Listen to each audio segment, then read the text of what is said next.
Здравейте, аз съм Никол и съм състезател на Морски клуб Балчик. Състезавам се от 8 години, като в началото карах Оптимист, а от тази година Илка-4. Как изглежда един твой тренировъчен ден? Пристигаме на клуба, оправяме си лодките, преобличаме се, правим брифинг, влизаме на вода, тренираме, излизаме, преобличаме се, правим дебриф и си ходим. Кое ти е най-трудното по време на тренировка?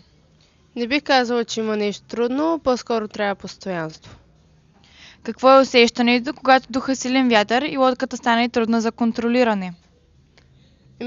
Не е страшно, така че трябва да се пробва.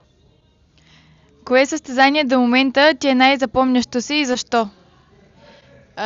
Европа Къп на 24 май станах първа. Какво научи от последните си участия? Трябва да проработя техниката си на големи вълни. Как се чувстваш, когато застанеш на старта сред толкова лодки? Както по принцип, няма нищо страшно. Какво те кара да продължаваш, дори когато е трудно? Желанието ми за победа. Какво искаш да постигнеш във ветроходството през следващата година?